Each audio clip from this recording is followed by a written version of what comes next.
तभी ion Kochi I2 area में पहुंच जाते हैं, जहाँ पर सुकीशिरो और शिबा पहले से ही उसका इंतजार कर रहे होते हैं। तुमने इस बार खुद यहाँ पर आकर कुछ ज्यादा बड़ा ही खतरा मोल ले लिया है। मुझे ये करना ही था, क्योंकि कुछ भी मेरे प्लान के अकॉर्डिंग नहीं हो रहा था, तो इसलिए मैं उम्मीद करता हूँ कि तुम चुपचाप मेरे साथ चल पड़ोगे। ऐसा नहीं हो सकता, क्योंकि मुझे पता चल चुका है कि मुझे स्कूल में क्या करना है और मेरी रिस्पॉन्सिबिलिटीज क्या है। तुम व्हाइट रूम की सबसे बड़ी सक्सेस हो, तो तुम्हें नहीं लगता कि इस स्कूल का कंपटीशन तुम्हारे लेवल से बहुत ज्यादा नीचे है? यहाँ पर बहुत सारे एक्सेप्शनल लोग हैं, जिस वजह से मैं ग्रेजुएशन तक एंजॉय कर सकता हूँ। तो अगर तुम यही करना चाहते हो तो मुझे तुम्हें लड़कर ही हराना होगा। और हाँ, मुझे नहीं लगता है कि अगर हम दोनों तुम्हारे साथ एक साथ लड़ेंगे तो ये अनफेयर माना जाएगा, क्योंकि तुम तो व्हाइट रूम के मास्टरपीस हो। तो ये देखकर आयन कोजी को भी समझ में आ जाता है कि उसके पास लड़ने के अलावा कोई चारा नहीं है। और यहाँ हम देखते हैं सुजुने भी I2 एरिया की तरफ बढ़ रही होती है, क्योंकि उसे किसी ने बताया होता है कि I2 एरिया में दोपहर तक आयन कोजी एक्सपेल हो जाएगा, जिस वजह से सुजुने उसे बचाने के लिए वापस जा रही होती है। तो इबुकी भी वहाँ पर आ जाती है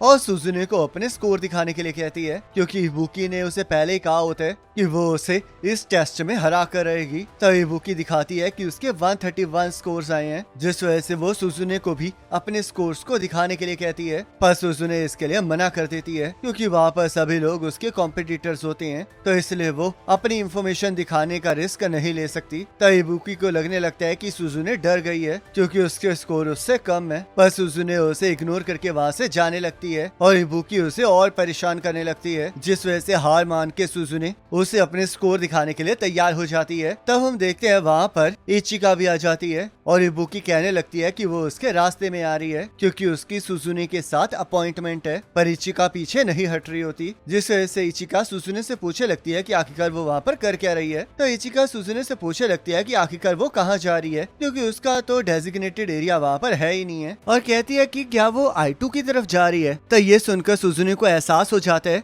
कि इचिका ही वो पर्सन है जिसने उसे बताया है कि आयन कोजी एक्सपेल होने वाला है। तब सुजुने इबुकी को बताती है कि उसका स्कोर 145 है, जिस वजह से अब उसे वहाँ से वापस चले जाना चाहिए, ताकि वो अपने डेजिग्नेटेड एरिया पर जाके सुजुने को हरा सके। तो इबुकी पूछने लगती है कि आखिरकार वो अपने डेजिग्नेटेड एरिया की तरफ क्यों नहीं जा रही है, जिस वजह से सुजुने उसे बताती है कि उससे कुछ काम है और उसे समझाती है कि उसके पास सुजुने से आगे निकलने का यही एक चांस है। तो ये सुन के इबुकी वहाँ से चली जाती है और इचिकावा सुजुने से पूछने लगती है कि आखिरकार वो I2 की तरफ क्यों जा रही है, जिस वजह से सुजुने उसे बताती है कि उसी ने उसके टेंट के सामने वो लेटर छोड़ा था। तो इसलिए इचिकावा को अच्छे से पता है कि वो वहाँ पर क्यों जा रही है और वो इसका उससे कारण पूछने लगती है। तो इचिका उस लेटर को फाड़ देती है और सुजुने उससे पूछने लगती है कि आखिरकार वो उसे आयन कोजी के पास क्यों भेजना चाहती है। तब इचिका इसका कोई जवाब नहीं देती है, जिस वजह से सुजुने उसे इग्नोर करके वहाँ से जाने लगती है, क्योंकि उसका इचिका की कोई भी रिडल खेलने का कोई प्लान नहीं होता। तो इचिका कहने लगती है कि वो तो आयन कोजी को जानती भी नहीं है, पर फिर भी वो ऐसे एक्ट कर रही है जैसे कि वो आयन कोजी की साइड है। और सुजुने कहने लगती है कि अगर ऐसी बात है तो क्या इचिका को लगता है कि वो आयन कोजी को अच्छे से जानती है। तो इचिका इसके लिए हाँ कहती है और बताती है कि उसे ये भी पता है कि आयन कोजी सबसे ज्यादा ताकतवर क्यों है। और सुजुने से पूछने लगती है कि आखिरकार वो आयन कोजी के बारे में जानती ही क्या है। इस स्कूल में आयन कोजी वो पहला पर्सन है जिसे मैंने दोस्त बनाया था। पहले तो मुझे लगा था कि वो बस एक मामूली सा स्टूडेंट है, पर बाद में उसने ये प्रूफ कर दिया कि वो कितना ज्यादा कैपेबल है, और मेरे भाई ने भी उसे एक्नॉलेज कर लिया। पर फिर भी वो अपनी उस साइड को छुपाना चाहता है ताकि वो स्कूल में शांति भरी जिंदगी जी सके। तुम सही कह रही हो कि मुझे आयन कोजी के बारे में कुछ नहीं पता है, पर मैं उसके साथ टाइम स्पेंड करके ग्रेजुएशन तक उसके बारे में सब कुछ जानना चाहती हूँ, और मैं ये सब कुछ एक क्लासमेट और एक फ्रेंड के तौर पर करना चाहती हूँ। और देखना, उसके बाद मैं तुमसे भी आगे निकल जाऊंगी। तो इचिका कहने लगती है कि क्या उसे सच में लगता है कि उसकी जैसी प्यादी आयन कोजी के किसी काम आ सकती है, जिस वजह से सुजुने कहने लगती है कि चाहे वो इस टाइम आयन कोजी के किसी काम ना आ सके, पर वो एक दिन ऐसी इंसान जरूर बन के रहेगी जिस पर आयन कोजी डिपेंड कर पाएगा। तो इचिका ये मानने के लिए बिल्कुल भी तैयार नहीं होती और सुजुने से पूछने लगती है कि क्या उसे सच में लगता है कि वो फ्यूचर में आयन कोजी के किसी काम आ सकती है। तो सुजुने को समझ में आ जाता है कि इचिका उसका रास्ता नहीं छोड़ने वाली है, जिस वजह से वो अपने बैग और हैट को उतार देती है और इचिका को बताती है कि फिलहाल के लिए वो आयन कोजी तक पहुंच के रहेगी, जिस वजह से इचिका उसके साथ लड़ने के लिए तैयार हो जाती है और उसकी तरफ हमला करने के लिए बढ़ जाती है। पर सुजुने जैसे ही इचिका के ऊपर हमला करती है वैसे ही इचिका उसे घुमाकर जमीन पर पटक देती है। तब सुजुने फिर से खड़ी हो जाती है और इचिका इसी चीज का इंतजार कर रही होती है क्योंकि उसे इसमें बहुत ज्यादा मजा आ रहा होता है और वो सुजुने को लात मारकर फिर से नीचे गिरा देती है। तब सुजुने उससे पूछने लगती है कि आखिरकार वो कौन है और इचिका उसे बताती है कि उसे सुजुने के साथ लड़के बहुत ज्यादा डिसअपॉइंटमेंट हुई है क्योंकि उसने तो सोचा था कि सुजुने और ज्यादा बढ़िया होगी और कहने लगती है कि यही वो कारण है जिस वजह से आयानो कोजी उसे कुछ नहीं बताता है। तो इचिका कहने लगती है कि चाहे वो ये कह रही है कि वो आयानो कोजी की मदद करना चाहती है पर असल में वो ये जानना चाहती है कि आखिरकार आयानो कोजी उसके बारे में क्या सोचता है, जिस वजह से सुजुने भी इस बात पर एग्री करती है और कहती है कि वो आयानो कोजी से इस बारे में डायरेक्टली सुनना चाहती है। तो ये जवाब इचिका को बिल्कुल पसंद नहीं आता है, जिस वजह से वो सुजुने के साथ लड़ने के लिए फिर से तैयार हो जाती है और हम देखते हैं जैसे ही वो सुजुने के ऊपर हमला करती है वैसे ही इबुकी आकर उसके हमले को रोक देती है। तब सुजुने इबुकी से पूछने लगती है कि आखिरकार वो वहाँ पर कर क्या रही है, जिस वजह से इबुकी उसे बताती है कि सुजुने को हराने का हक सिर्फ उसे ही है, जिस वजह से कोई रैंडम फर्स्ट ईयर उसे नहीं हरा सकती। तो इचिका इबुकी को अपना नाम बताती है और उसे उसका नाम याद रखने के लिए कहती है, पर इबुकी ये सब कुछ छोड़ के उसके ऊपर हमला कर देती है और सुजुने को वहाँ से जाने के लिए कहती है। तब सुजुने इसका कारण पूछने लगती है क्योंकि अगर इबुकी उसे बचाने की जगह वहाँ से चली गई होती तो वो इस टेस्ट को जीत गई होती, पर हम देखते हैं इबुकी ऐसे जीतने से मना कर देती है। तब सुजुने कहने लगती है कि ये उसकी फाइट है, पर इबुकी उसे समझाती है कि थोड़ी देर पहले ही वो मार खा रही थी जिस वजह से वो अकेले नहीं लड़ सकती है और सुजुने भी कहने लगती है कि वो भी उसे अकेले नहीं हरा सकती, पर इबुकी ये मानने से मना कर देती है और इस चीज को प्रूफ करने के लिए भी तैयार हो जाती है। तब सुजुने इस बात को प्रूफ करने के लिए इबुकी को उसका ग्रुप ज्वाइन करने के लिए कहती है क्योंकि अगर वहाँ पर कोई भी नॉकआउट हो जाएगा तो कम से कम उनमें से कोई तो आखिरी तक पहुँच पाएगा, जिस वजह से वो लोग फेल नहीं होंगे। तो इबुकी इससे मना करने लगती है, जिस वजह से सुजुने उसे इस लड़ाई से दूर रहने के लिए कहती है और कहती है कि अगर वो सच में लड़ना चाहती है तो इबुकी को ये दिखाना ही होगा कि सुजुने उसके ऊपर भरोसा करती है। तो इबुकी इसके लिए बिल्कुल भी तैयार नहीं होती, पर वो ये भी नहीं चाह रही होती कि सुजुने फर्स्ट ईयर के हाथों एक्सपेल हो जाए, जिस वजह से वो उसके साथ ग्रुप बनाने के लिए तैयार हो जाती है। तो इचिका भी इसके लिए तैयार हो जाती है और कहती है कि चाहे उन्होंने प्लान अच्छा बनाया हो पर उन्होंने ये चीज कंसीडर नहीं की है कि वो उनमें से किसी एक को बुरी तरह से तोड़ सकती है। तो इचिका उनकी तरफ बढ़ने लगती है, जिस वजह से वो दोनों ही इचिका के ऊपर हमला करना स्टार्ट कर देती है, पर इचिका फिर भी उन दोनों का मुकाबला कर रही होती है और वो दोनों इचिका पर कोई हमला नहीं कर पाते, जिस वजह से उन्हें एहसास हो जाता है कि इचिका सच में बहुत ज्यादा ताकतवर है। तब सुजुने ये सोचने लगती है कि अगर इचिका के पास इतनी ही ताकत है तो आखिरकार वो उनमें से किसी एक को हरा क्यों नहीं रही है, जिस वजह से हम देखते हैं सुजुने को एक आइडिया आता है और वो इबुकी से कहने लगती है कि अब उसे वही करना होगा जो वो कहेगी, पर इबुकी इसके लिए साफ साफ मना कर देती है। तो सुजुने इबुकी को समझाती है कि चाहे इबुकी लड़ने में उससे ज्यादा बेहतर है पर अगर वो किसी के साथ कोऑपरेट नहीं करेगी तो वो सुजुने की राइवल नहीं बन सकती, जिस वजह से अब उसे बदलना होगा क्योंकि अगर वो ऐसे ही अकेले काम करती रहेगी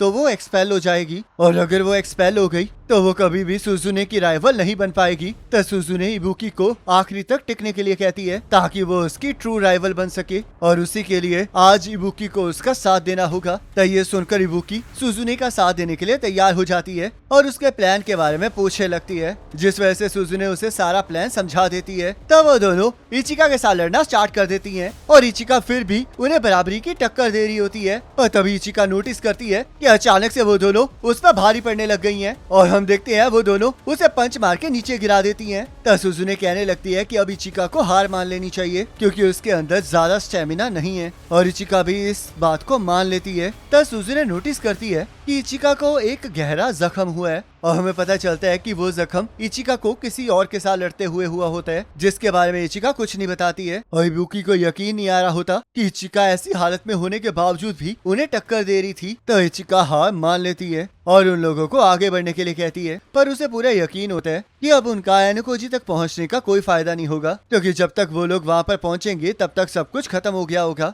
और अगर वो लोग फिर भी वहाँ पर जाएंगे तो उन्हें सिर्फ रिग्रेट ही होगा। तो इबुकी सुजुने से पूछने लगती है कि आखिरकार वो क्या करना चाहती है, पर सुजुने अभी भी आयानो कोजी के पास जाना चाह रही होती है, जिस वजह से इबुकी भी उसके साथ चलने की बात करने लगती है ताकि वो आयानो कोजी को मुसीबत में देखकर हंस सके। तब हम यहाँ पर देखते हैं कि शिबा और सुकीशिरो आयानो कोजी के ऊपर ऊपर हमला कर देती हैं, जिस वजह से आयनोकोजी उनका मुकाबला करना स्टार्ट कर देते हैं और बार बार उनके चंगुल से बच रहा होता है, क्योंकि उसे एहसास हो गया होता है कि अगर वो लोग उसे पकड़ लेंगे तो वही सब कुछ खत्म हो जाएगा। तब सुकीशिरो आयनोकोजी से पूछने लगता है कि क्या उसे सच में ऐसे ही बचने की कोशिश करनी चाहिए। तुम्हें लड़ता हुआ देखकर मुझे समझ में आ गया है सुकीशिरो कि तुम ऐसे बंदे नहीं हो जिसके साथ पंगा लिया जा सके। ऐसा तो होना ही है, क्योंकि मेरी जॉब ऐसी है जिससे मुझे ऐसे काम करने पड़ते हैं जो कोई नहीं करना चाहता। मुझे किसी भी कीमत पर इस लड़ाई को 1-on-1 बनाना होगा, नहीं तो मेरा स्टेमिना बहुत जल्दी खत्म हो जाएगा और ये सिचुएशन मेरे खिलाफ हो जाएगी। तो यहाँ हम देखते हैं कि वहाँ पर अचानक से 3rd ईयर की एक स्टूडेंट फूका आ जाती है, जो कि पूछने लगती है कि आखिरकार टीचर्स ने एक मामूली से बच्चे को क्यों घेर रखा है, और क्योंकि वो बहुत टाइम से ये सब कुछ देख रही है कि 2 लोग एक बच्चे को परेशान कर रहे हैं जो कि वो होने नहीं दे सकती है। मैंने तो तुम्हें जीपीएस पर आते हुए नहीं देखा था, तो आखिरकार तुम यहाँ पर कर क्या रही हो? वो इस वजह से था क्योंकि मेरी वॉच टूट गई है। इस टेस्ट में तो वॉचेस को लेकर सच में बहुत ज्यादा टेक्निकल इश्यूज हैं। तो क्या तुम मेरी मदद करने आई हो? मुझे सिचुएशन के बारे में तो नहीं पता है, पर सीनियर होने के नाते मेरी ये जॉब है कि मैं अपने जूनियर को बचाऊं। पर आखिरकार तुम यहाँ पर कर क्या रही हो? मैंने तुम्हें 1st ईयर से बचते हुए भागते हुए देखा था, जिस वजह से मैं बहुत ज्यादा क्यूरियस हो गई। और याद देखो, मुझे एक बहुत ज्यादा इंटरेस्टिंग सिचुएशन देखने को मिली। मुझे नहीं पता कि मैं तुम्हारी कितनी मदद कर पाऊंगी, पर तुम्हें देखकर लग रहा है कि तुम ज्यादा देर तक नहीं टिक पाओगे। आप उसकी चिंता मत कीजिए, मैं बस ये चाहता हूँ कि आप मेरे लिए बस थोड़ा टाइम बाय कर लें। तब सुकीशिरो शीबा को फूका को संभालने के लिए कहता है और फूका आयनोकोजी से कहने लगती है कि अब उसे थोड़ा अच्छे से लड़ना होगा और ऐसा पोज दिखाना होगा जिससे ऐसा लगे कि आयनोकोजी अपनी डेस्टिनी को फेस कर रहा है। तब आयनोकोजी इसके लिए तैयार हो जाता है। ये सब कुछ तो ठीक है, पर मुझे एक चीज बताओ कि क्या तुमने कभी किसी को मारा है? मैं एक लेडी हूँ, तो मैंने किसी को नहीं मारा है। क्या तुम मजाक कर रही हो? चिंता मत करो, क्योंकि मैं खुद ही देखना चाहती हूँ कि क्या मैं किसी को मार सकती हूँ या नहीं। तब फूका शीबा के साथ लड़ने के लिए चली जाती है और आयनोकोजी जल्द से जल्द सुकीशिरो को लड़ाई को खत्म करने के लिए कहता है, जिस वजह से सुकीशिरो कहता है कि अगर आयनोकोजी को लगता है कि वो अकेले उसे हरा सकता है तो वो इस टाइम उसकी ये गलतफहमी दूर कर देगा। तब सुकीशिरो आयनोकोजी के ऊपर हमला कर देता है और हम देखते हैं आयनोकोजी उसके हमलों को रोकते हुए उसके साथ लड़ना स्टार्ट कर देता है। तो यहाँ फूका भी शीबा के ऊपर हमला कर रही होती है, पर शीबा भी हार नहीं मान रहा होता और दूसरी तरफ बड़े ही जोश से आयनोकोजी का सामना कर रहा होता है, जिस वजह से आयनोकोजी को भी समझ में आ जाता है कि उसे भी इस चीजों को सीरियसली लेना चाहिए और वो हमला करके सुकीशिरो को नीचे गिरा देता है, जिससे कि सुकीशिरो को एहसास हो जाता है कि आयनोकोजी सच में व्हाइट रूम का मास्टरपीस है। तो सुकीशिरो फिर से आयनोकोजी के ऊपर हमला करने के लिए तैयार हो जाता है और उसकी आंखों में मिट्टी फेंक के उसके ऊपर टेजर गन से हमला कर देता है। पर आयनोकोजी को इस बारे में पहले से पता होता है और वो सुकीशिरो को पकड़कर उसे सरेंडर करने पर मजबूर कर देता है। आखिरकार तुम्हें इस बारे में कैसे पता था? जब तुम मेरे साथ लड़ रहे थे तब मुझे एहसास हुआ कि तुम ग्राउंड की तरफ ध्यान दे रहे हो और तुमने अपना गार्ड भी जानबूझकर डाउन किया था, जिस वजह से मुझे एहसास हो गया कि तुम यही करने वाले हो। ऐसी बात है, तो आखिरकार तुम क्या करने वाले हो? माफ कर देना सुकीशिरो, पर तुम्हारा टाइम खत्म होता है। रुको जरा, आखिरकार बोट्स यहाँ पर क्या कर रही हैं? क्या तुमने इसके बारे में पहले ही प्लान किया था? मैंने पहले ही ये रिपोर्ट कर दिया था कि यहाँ पर 2A और 2D क्लास के स्टूडेंट्स बेहोश हो गए हैं और पुराने इंसिडेंट्स ने ये कंफर्म कर दिया था कि टीचर्स उन्हें बचाने जरूर आएंगे। तो तुम शुरू से यही चाहते थे? तुम्हारा इच्छी नोजी को डराने का अटेम्प्ट फेल हो गया था, तो मेरे हिसाब से तुम्हें वहाँ पर ज्यादा ध्यान देना चाहिए था। मैं अभी भी एक एजुकेटर हूँ, जिस वजह से मैं ज्यादा कुछ नहीं कर सकता था। चलो फिर अब मुझे ये बताओ कि क्या तुम सच में मुझे एक्सपेल करवाना चाहते थे? क्योंकि ऐसा करवाने के लिए तो तुम्हारे पास और भी तरीके थे ना। तो मुझे ओवर एस्टिमेट कर रहे हो, और मैं तुम्हें बता दूं कि मैंने तुम्हें एक्सपेल करवाने के लिए अपनी पूरी ताकत लगा दी है, पर मैं बस बुरी तरह फेल हो गया हूँ। तो क्या तुम इसके बाद इचिका को मेरा एक मैसेज दे दोगे, उसे कहना कि उसने ऑर्डर्स को फॉलो नहीं किया है, जिस वजह से उसे फेलियर डिक्लेयर कर दिया गया है, तो इसलिए वो चाहे या तो इस स्कूल में रह सकती है या फिर कहीं और जा सकती है। तो फूका जीतने के लिए आयनोकोजी को कंग्रेचुलेट करती है और कहने लगती है कि वो किसी को भी इस बारे में कुछ नहीं बताएगी, पर वो ये जानना चाहती है कि आखिरकार यहाँ पर चल क्या रहा है। तब आयनोकोजी बताता है कि ये एक कॉम्प्लिकेटेड फैमिली सिचुएशन है, जिस वजह से फूका को एहसास हो जाता है कि उसे इसमें ज्यादा दखल अंदाजी नहीं करनी चाहिए। तब हम देखते हैं सुजुने और इबुकी भी वहाँ पर पहुँच जाते हैं और सभी लोग रात को क्रूज पर पहुँच जाते हैं, जहाँ पर टेस्ट के बाद सभी लोग रिलैक्स कर रहे होते हैं। तब यहाँ रियोइन साक्यानागी को उसकी डील को भूलने से मना करता है और साक्यानागी उसे यकीन दिलाती है कि वो कभी भी उस डील को नहीं भूलेगी। तब आयनोकोजी साक्यानागी से उस डील के बारे में पूछने लगता है, जिस वजह से साक्यानागी उसे बताती है कि रियोन के होसिन को मारने के बदले में उसने रियोन की एक रिक्वेस्ट को मानने का वादा किया होता है। क्या तुम्हें पूरा यकीन है कि ये तुम्हारे लिए सही रहेगा? बिल्कुल, और मुझे इस बात पर भी यकीन है कि ये रिक्वेस्ट उसी के गले का फंदा बनेगी। तो फिर मैं भी अपने कर्ज को जल्द से जल्द उतारना चाहूंगा। ऐसी बात है तो फिर मैं हम दोनों में एक ऐसा मैच चाहती हूँ जिसमें हमें कोई भी तंग ना करे। ये तो थोड़ा मुश्किल होने वाला है। हमें जल्दबाजी भी नहीं करनी है क्योंकि अभी हमारे पास 1.5 साल बाकी है। तो आयनो गोजी नीचे चला जाता है, जहाँ कारुजावा जैसे ही उसे देखती है वैसे ही उसे उनकी किस याद आ जाती है, जिस वजह से वो शर्माने लगती है। तब आयना कोजी सुजुने के पास चला जाता है क्योंकि वहाँ पर जल्दी ही रिजल्ट अनाउंस होने वाले होते हैं और एक टीचर उन ग्रुप्स का नाम लेने लगता है जो कि फेल हो गए होते हैं और हम देखते हैं वो सारे के सारे ग्रुप्स 3rd ईयर से बिलोंग कर रहे होते हैं, जिस वजह से 15 मेंबर्स एक्सपेल हो जाते हैं। तब सुकीशिरो टॉप 3 ग्रुप्स का नाम लेने लगता है और हम देखते हैं 3rd प्लेस पर आगी का ग्रुप होता है जिसके 261 पॉइंट्स होते हैं। 2nd पोजीशन पर मियाबी का ग्रुप होता है जिसके 325 पॉइंट्स होते हैं और 1st पोजीशन पर सिर्फ कोएनजी होता है जिसके 327 पॉइंट्स होते हैं। और हम देखते हैं कोएनजी के फर्स्ट आने की वजह से आयनो कोजी की क्लास जी से फिर से क्लास सी बन जाती है। तो कोएनजी इससे बहुत ज्यादा खुश होता है क्योंकि उसने सुजुने के साथ की डील को पूरा कर लिया होता है। पर सुजुने को ये बिल्कुल पसंद नहीं आ रहा होता और ना ही वो सेलिब्रेट करना चाह रही होती है। पर तभी आयनो कोजी उसे समझाता है कि उन्हें सेलिब्रेट जरूर करना चाहिए क्योंकि वो लोग फिर से क्लास सी में पहुंच गए हैं और बी क्लास से भी उनके पॉइंट ज्यादा कम नहीं है और सबसे बड़ी बात उनके पास बहुत सारे प्राइवेट पॉइंट्स भी आ गए हैं जिससे कि क्लास का मोरल इम्प्रूव हो सकता है। तब सुजुने इस बात पर एग्री करती है